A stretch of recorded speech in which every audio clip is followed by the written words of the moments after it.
बिस्मिल्लाहिर्रहमानिर्रहीम बिस्मिल्लाहिर्रहमानिर्रहीम। मुहतरम नाजरीन अस्सलाम वालेकुम। ज़ोहैर टीवी के नाजरीन, हमारी कोशिश होती है कि हम आपके लिए आज़मूदा और मुख्तसर से वज़ाइफ या टोटके पेश कर लें। ऐसे टोटके जो फ़ायदेमंद भी हो और उस पर अखराजात भी कम आते हो और वो आपके किचन में आपके घर में दस्तयाब हो। मोहतरम नाजरीन, इस वीडियो के ज़रिए हम आपको मसाज के बारे में बताएंगे कि जिस्म के पांच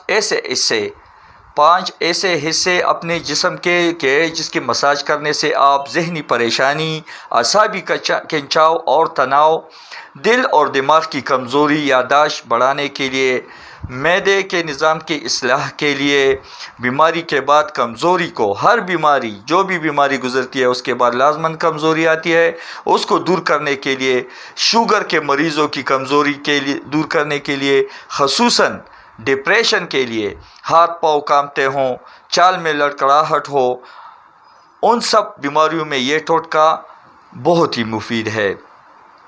वो टोटका ये है कि आपने घर में मौजूद तेल सरसों का तेल हो, लेकिन अगर आपको रोगन बादाम मिल जाए तो बहुत बेहतरीन है। तो उसके आपने क्या करना है कि दोनों पाँव के तलवों की मालिश, गर्दन के पिछले दोनों अतराफ़ के पट्टों की मालिश, यानी गर्दन के जो पट्टे हैं इनकी मालिश करनी है। कनपट्टियों की मालिश, ये जगह जो है ये कनपट्टियाँ, इसकी मालिश आपने हथेलियों के ज़रिए करनी है। इस तरीके से दोनों हाथों की हथेलियों की मालिश, टखनों के ऐन पिछले और पंडियों के अख्ताम पर जो एड़ी के ऊपर पट्टा केंचा हुआ होता है, यानी टखने के ऊपर जो एक पट्टा सा होता है, उसकी मालिश कर ले। हर हिस्से की मालिश कम से कम 5 से 10 मिनट किसी भी तेल से हल्के हाथों से करें।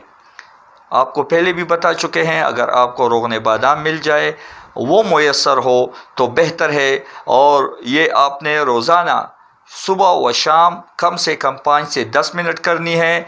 मालिश के बाद गुस्ल से परहेज़ कर लें, फ़ौरन गुस्ल ना करें, कम अज़ कम अपने बदन को, अपने माहौल को ठंडा होने दें और कोशिश कर ले कि ठंडे माहौल में भी ना बैठें, एसी में या बाहर, ये सर्दियों का मौसम शुरू हो रहा है, ठंडे माहौल में भी मत बैठें। तो आपसे गुजारिश है कि ये चंद दिन कर लें, इंशाअल्लाह ताला जो बीमारी मैं बता चुका हूँ उसमें काफ़ी अफाका महसूस होगा। अगली वीडियो तक के हम इजाज़त चाहेंगे, तब तक के लिए अल्लाह हाफ़िज़।